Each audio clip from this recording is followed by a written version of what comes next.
वेदांत सार की चर्चा हम सुबोधिनी टीका के साथ कर रहे हैं। सदानंद योगींद्र सरस्वती जो वेदांत सार के कर्ता है, उनको प्रणाम करते हुए और टीकाकार स्वामी नरसिंह सरस्वती जी को प्रणाम करते हुए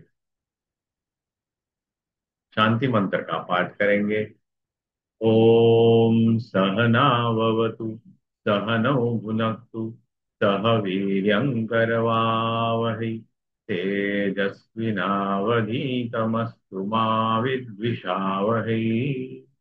ओम शांति शांति शांति।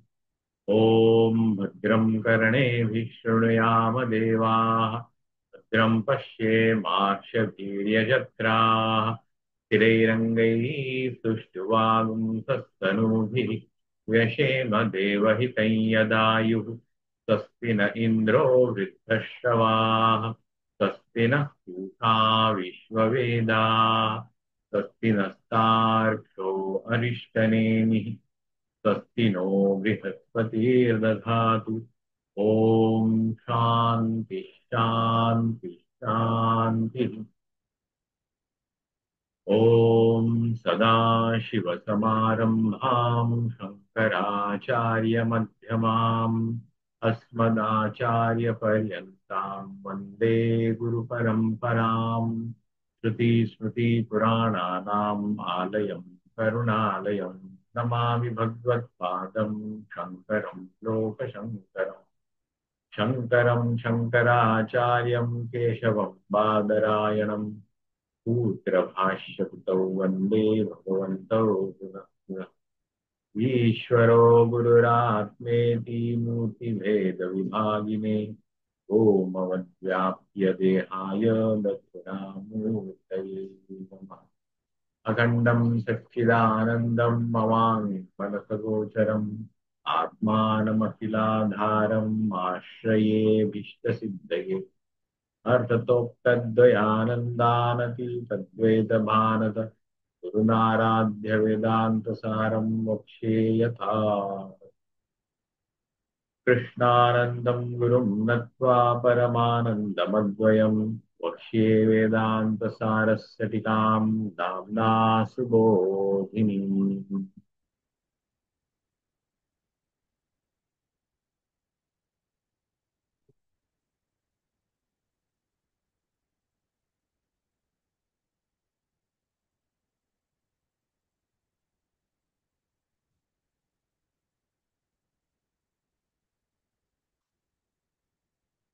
यहाँ पे आपको सुबोधिनी टीका की टेक्स्ट दिखाई दे रहा है। अनेन विघ्न चतुष्टयेन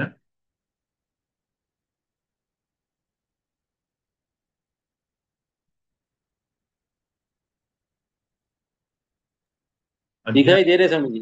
33, 34 और 35। इसमें हमने देखा कि निर्विकल्प समाधि के लिए प्रयत्न करते हुए वहां विघ्नों का प्रादुर्भाव होता है।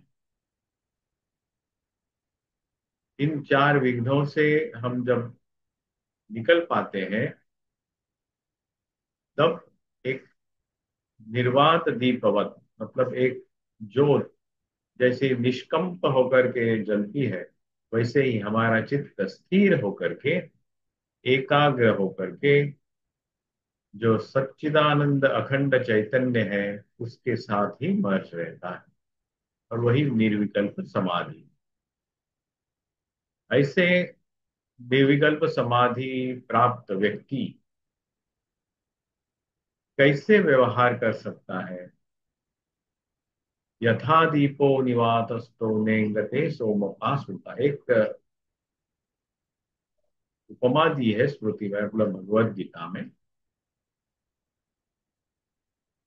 ऐसी ऐसे व्यक्ति को क्या कहा जाएगा। अतः जीवन मुक्त लक्षण, उसे जीवन मुक्त ऐसे कहा जाता है। भगवत गीता में भगवान उसे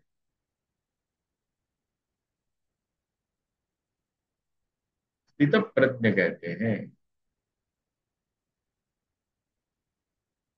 जीवन मुक्तो नाम स्वस्वरूप अखंड ब्रह्म ज्ञानेन तद अज्ञान बाधन द्वारा स्वस्वरूप अखंड ब्रह्मणि साक्षात कुरुते।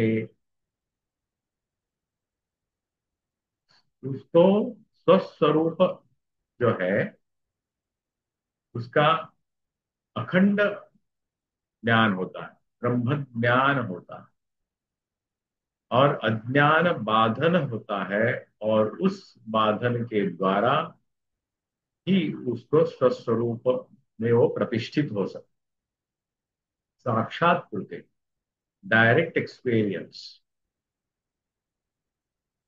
और उसके साथ साथ अज्ञान, जो भी हमारा चिरकाल से जिस अज्ञान के आधार पर हम अपना प्रापंचिक जीवन यापन करते हैं, वो अज्ञान, उसका जो कार्य मतलब ये जगत प्रपंच, उसके साथ संचित कर्म, संशय विपर्य आदि मानसिक जो हमारे डाउट्स हैं, वो सब बाध होता है, मतलब नष्ट होता है। पुनः कभी भी उसका उदय न होने के लिए उसे कहते हैं बाध। तो ऐसे व्यक्ति का भिद्यते हृदय ग्रंथि छिद्यन्ते सर्व संशया क्षीयन्ते चास्य कर्माणि तस्मिन् दृष्टे परावरे।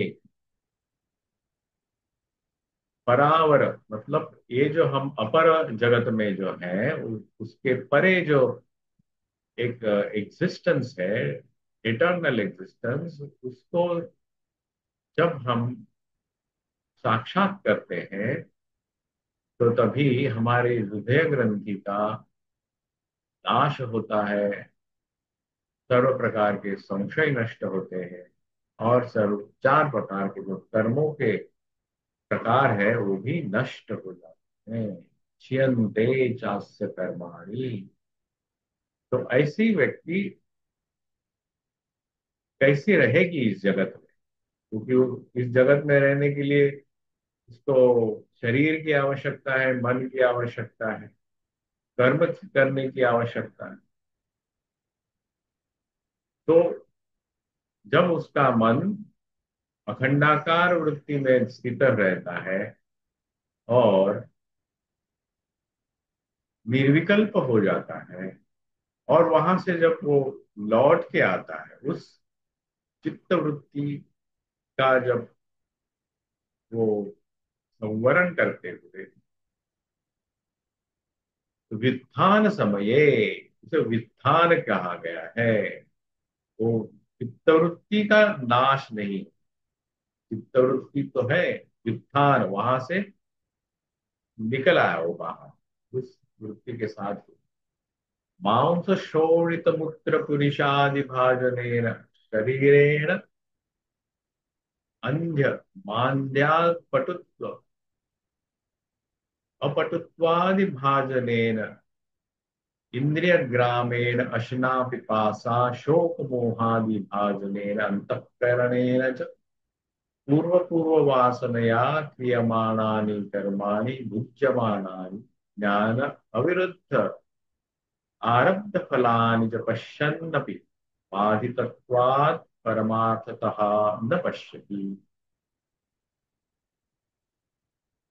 तो ऐसी व्यक्ति जिसका शरीर मांस शोणित मूत्र पुरुषादि भाजने, मतलब शरीर तो इसी से बना हुआ है, मांस है, शोणित है, मलमूत्र से भरा हुआ ये शरीर है, अनेक सारे रोग है इसमें।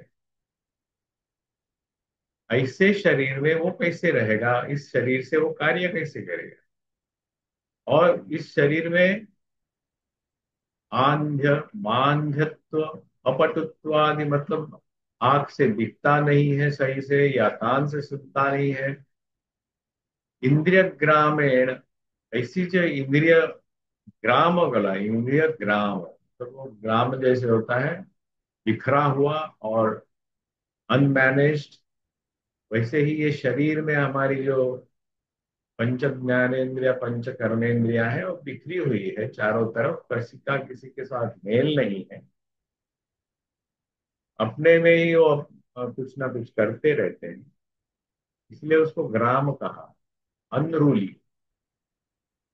और उसमें अशना पिपासा भी है इस शरीर में। प्यास और भूख लगती है, और उस प्यास और भूख के मारे हम लोग चारों तरफ दौड़ते हैं, कार्य करते हैं, और अपनी भूख मिटाना चाहते हैं।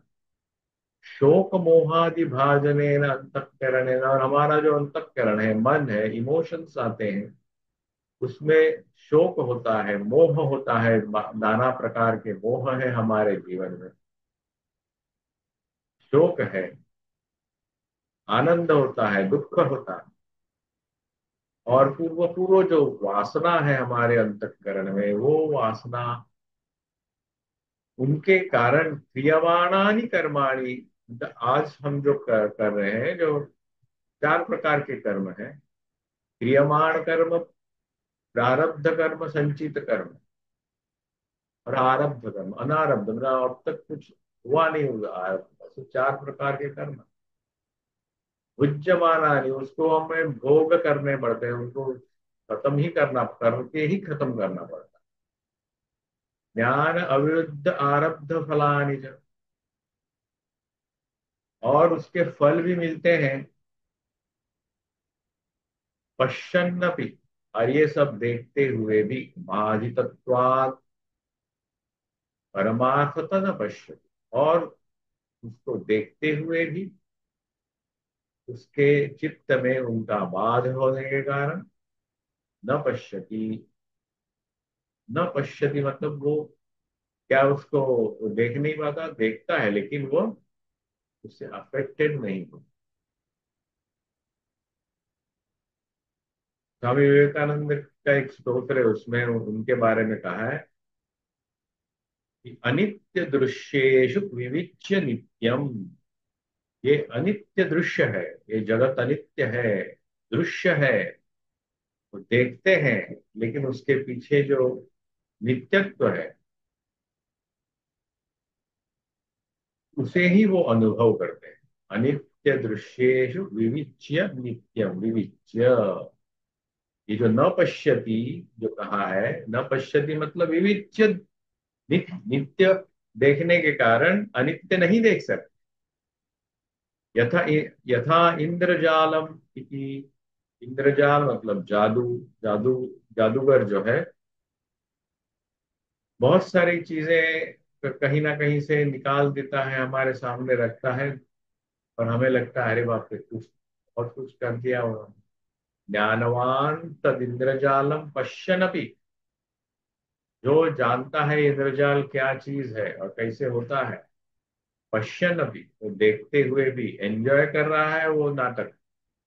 परमार्थम इदम इति न पश्यति, वो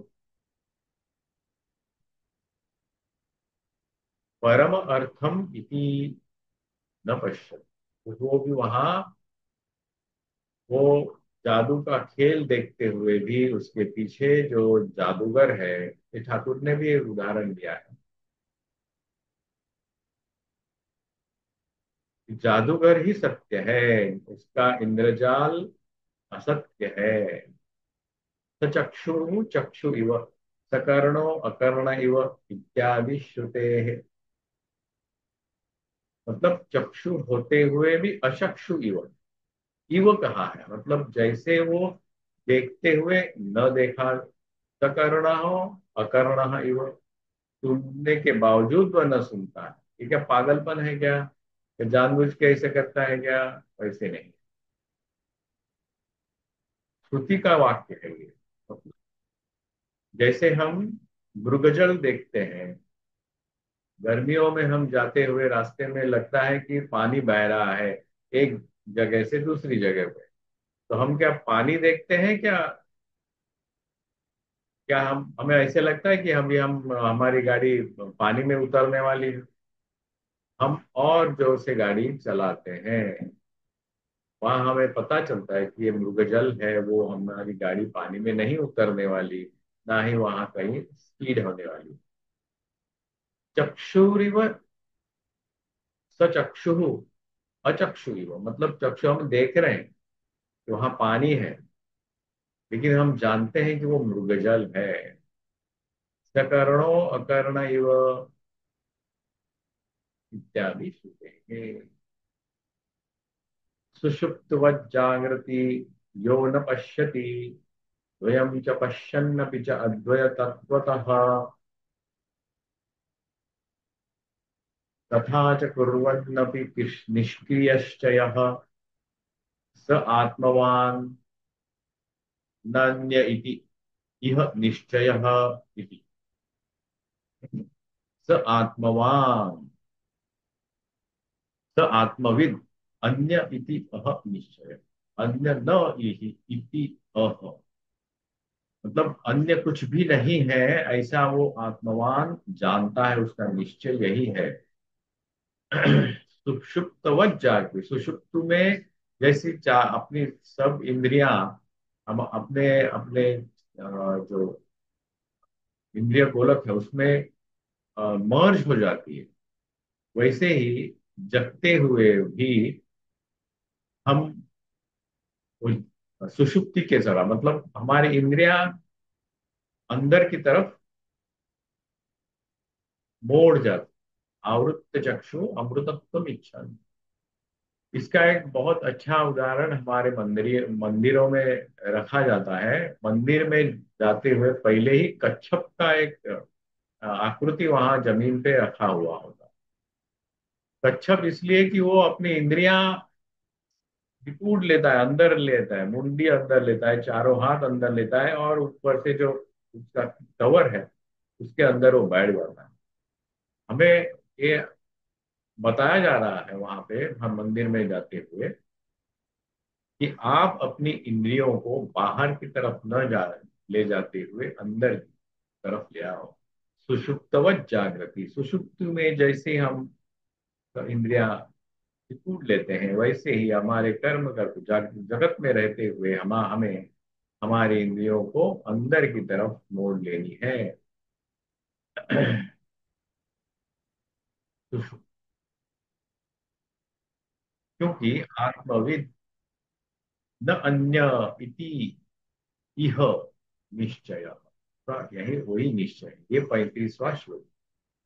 तो वैसा ही एक द्वितीय अध्याय भगवत गीता का अर्जुन भगवान श्री कृष्ण को पूछते हैं कि स्थित प्रज्ञस्य का भाषा समाधिस्तस्य केशव स्थितधिः किं प्रभाषेत किमासीत व्रजेत किम। वो इस जगत में रहता कैसे है? वो जो स्थित प्रज्ञ है, जो जीवन मुक्त व्यक्ति है, वो इस जीवन में जगत में रहता कैसे? समाधिस्तस्य, उसकी समाधि कैसी होती है, मतलब उसकी जो निर्विकल्प समाधि उसको प्राप्त हुई है, क्या वो टिकी रहती है, उसको भंग हो जाती है? तदही ही किम प्रभाष, उसकी बुद्धि स्थिर रहती है या और कहीं भटक जाती है? वो कैसी रहती है, कहाँ स्थिर होती है, किस जगह पे उसका फोकस रहता है? किम प्रभाषेत, वो लोगों से डील करता होगा, लोगों को कम्युनिकेट करता होगा, लोगों के साथ बहुत सारी बातें करता होगा, सबसे मिलजुल कर रहता है। किम प्रभाषेत किमासीत, मतलब बैठता कैसा है, जाता कैसा है, चलता कैसा है, उसके रोजमर्रा के जो एक्टिविटीज हैं, कर्म है, वो कैसे करता है? श्री भगवान वाच प्रजहाति यदा कामान सर्वान् पार्थ मनोगतान् आत्मन्येवात्मना तुष्टः स्थितः प्रज्ञस्तदोच्यते। स्थित प्रज्ञ किसे कहा जाता है? यहाँ आत्मनि एव आत्मना तुष्ट, वो अपने आत्मा में ही तुष्ट है, इसलिए यहाँ कहा गया है ना।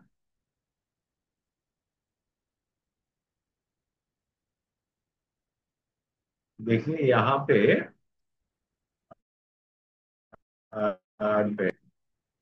जिन्वन्मुक्तो नाम स्वस्वरूप अखंड ब्रह्म ज्ञानेन, वो अखंड ब्रह्म ज्ञान में तत् अज्ञान बाधन द्वारा स्वस्वरूप अखंड ब्रह्मणि साक्षात होते, सर्वान् पार्थ मनोगतान् वजहाति अज्ञान तत्कार्य संचित कर्म संशय विपर्ययादिनामपि बाधितत्वा। उनका बाध करता है, दोनों एक ही है वहां जो लिखा है और भगवत गीता में जो लिखा है वही है।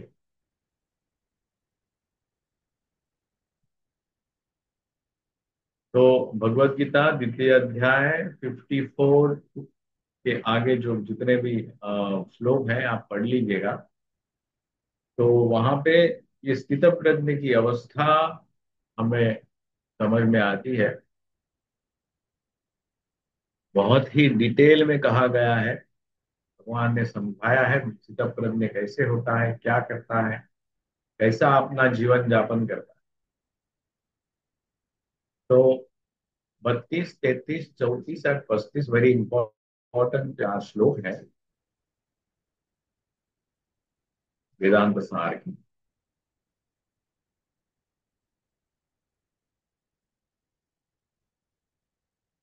आगे चलते हैं।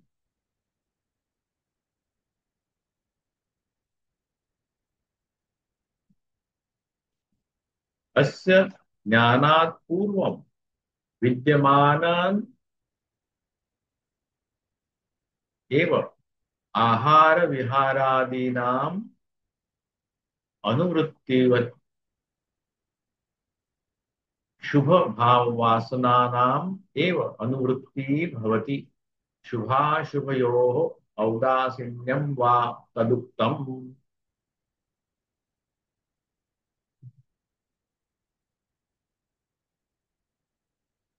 बुद्ध्वाद्वैतसत्त्वस्य च यथेष्टाचरणं यदि शुनां तत्तदृशां चैव यो भेदो अशुचि भक्षण इति ब्रह्मवित्तत्वं यति तथा मुक्त्वा स आत्मज्ञो न चेतरः इति।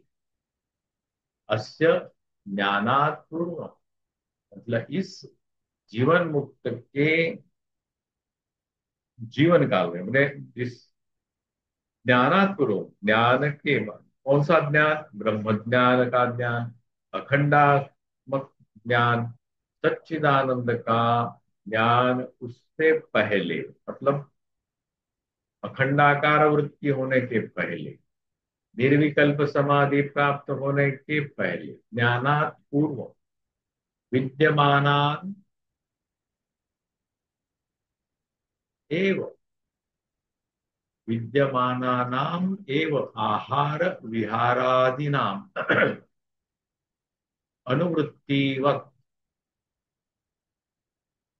के जो कार्यकलाप चलते हैं, क्या खाना क्या नहीं खाना है, आहार विहार, सोना उठना, कार्य करना, ये सब चल पहले भी चल रहा था अभी भी चल रहा है। अनुवृत्तिवत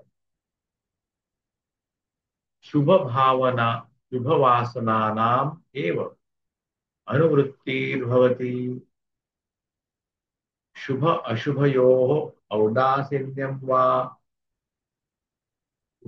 ये जो उनकी वासनाएं हैं उनकी भी अनुवृत्ति होती होगी।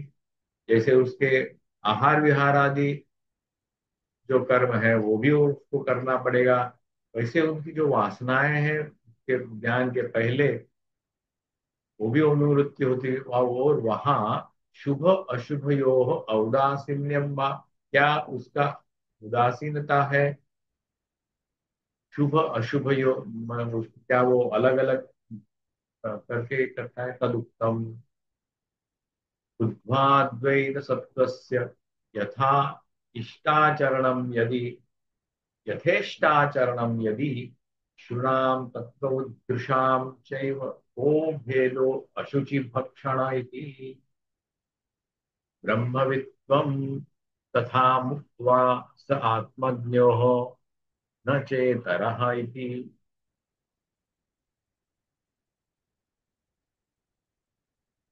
तो उसका निराकरण करते हुए कहते हैं बुद्ध्वा द्वैत सत्वस्य द्वैत सत्वस्य यथा इष्टाचरणम यत्, मतलब अद्वैत तत्व जानने के बाद भी यथेष्टाचरण में कैसे भी व्यवहार करे, उसके यहाँ क्या वो हो सकता है? शुनाम तत्दृशाम चैव को भेदो, मतलब कुत्ता और एक ज्ञानी व्यक्ति उसमें भेद कैसे समझ सके हम, ऐसे थे। लेकिन हमने पहले उसके जब वो अधिकारी जो बनने की जो प्रोसेस है, वो अधिकारी बनने के प्रोसेस में ही उसकी जो अशुभ वासनाएं हो उसने खत्म करी है। उसके काम्य निषिद्ध कर्म उसके भी वो संपूर्णतः नष्ट करे हैं उसने। और उसके जो प्रायश्चित्त कर्मों से भी उसने अपने आप को उभर लिया है, प्रायश्चित्त भी किया है। इसलिए किसी भी प्रकार का उसमें जो वासनाएं पुरानी रहती हो उसने वो उसको नष्ट कर दिया।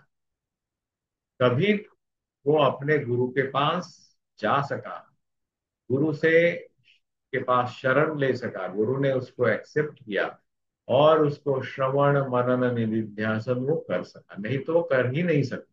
उसके बाद उसने सविकल्प और अन्य अन्य प्रकार की जो समाधियां है उसका उसने अभ्यास किया, निर्विकल्प का अभ्यास किया, अखंडात्मक बोध उसको प्राप्त हुआ। ये बड़े प्रोसेस से वो गया है, तो उसके अंदर ये अशुभ वासना कैसे रह सकती है, पहले ही उसको निराकरण कर दिया।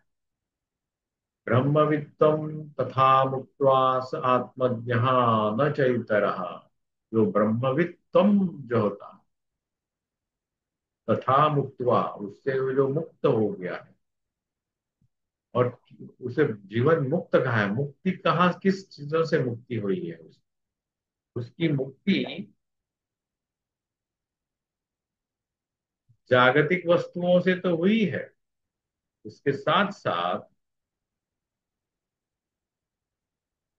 उसके मन के जो बहुत सारे पहलू है उसके उससे भी उसको मुक्ति प्राप्त करी है उसने।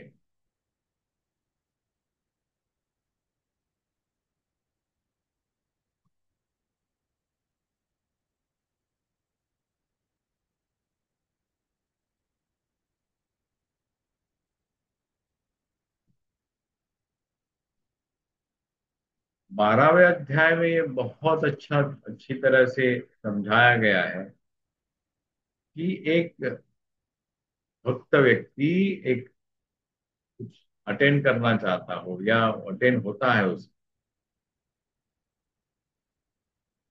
तो उसको कैसे कैसे मार्गक्रमण करता है, उनको कौन सा मेथड उसको अपनाना है।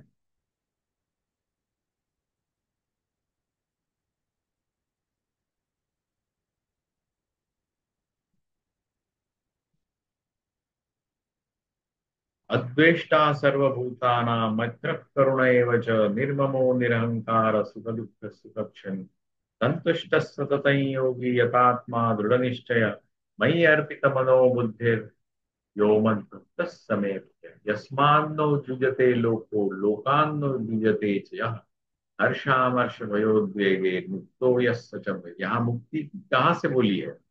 हर्ष अमर्ष भय और उद्वेग से मुक्ति, सच में प्रिय, मतलब आनंद और सुख दुखों से, भय से और उद्वेग से मुक्ति। तो तो ये बहुत सारे उसकी क्वालिटीज हैं। और 16वें अध्याय में उसकी और भी अच्छी क्वालिटी बताई है जो हम अपने अंदर में अभ्यास कर सकते हैं। दैवी संपत्ति योग उसको कहा, दैवी संपत्ति, इस दैवी संपत्ति को अपने अंदर हम ला सकते हैं। अभयम सत्व संशुद्धिर ज्ञान योग व्यवस्थिति, दानंदमश्च यज्ञश्च स्वाध्यायस्तप आर्जवम् अहिंसा सत्यमक्रोधस्त्यागः शान्तिरपैशुनम् दया भूतेष्वलोलुप्त्वम् मार्दवम् ह्रीरचापलम् तेजक्षमा धृतिः शौचम् अद्रोहो नातिमानिता भवन्ति संपदम् दैवीम् अभिजातस्य भारत। जो ये क्वालिटीज अपने आप में जब लाता है कोई व्यक्ति, तो वो यथेष्टाचरण कैसे कर सकता है? वो कर ही नहीं सकता। यथेष्टाचरण उसके माध्यम से नहीं होगा, क्योंकि वो ब्रह्मविद है, मुक्त है और आत्मन। तो ये क्वालिटीज जब हम अपने जीवन में लाते हैं, तो हमारा जीवन सफल हो जाता है। और ये क्वालिटीज जब लाई जाती है, तब ही हम साधना के लिए तैयार हो जाते हैं। निर्विकल्प समाधि हमारी दृढ़ होती है। तो निर्विकल्प समाधि तक जाने के लिए इन सब चीजों से गुजरना होता है। और ये यहाँ बहुत ही अच्छा प्रश्न यहाँ पे पूछा गया है कि क्या ये व्यक्ति यथेष्टाचरण कर सकता है? तो उसका शुभाशुभयोर औदासीन्य, मतलब क्या शुभ अशुभ इसमें वो ये कर न करते हुए कुछ भी यथेष्टाचरण करेगा? इसका बहुत अच्छा उत्तर यहाँ पे दिया है। उसका हम अगली बार अगले क्लास में हम उसके बारे में चर्चा करेंगे, टीका के साथ करेंगे, ताकि हमें किसी प्रकार का संदेह न बने। तो आज का यहाँ तक हुआ, आपको समझ में आया होगा। जी समझिए। ओके।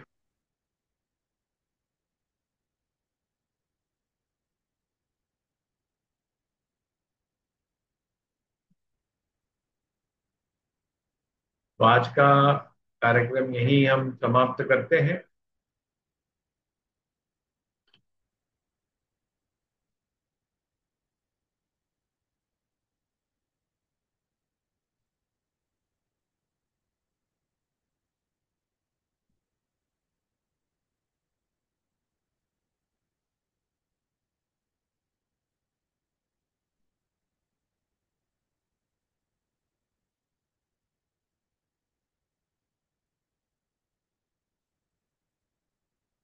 ओम पूर्णमदः पूर्णमिदं पूर्णात् पूर्णमुदच्यते पूर्णस्य पूर्णमादाय पूर्णमेवावशिष्यते। ओम शांति शांति शांति। ओम भद्रं कर्णेभिः शृणुयाम देवाः, भद्रं पश्येमाक्षधीर्यजत्राः, स्थिरैरङ्गैः सुष्ठुवागुंसस्तनूभिः व्यशेम देवहितं यदायुः।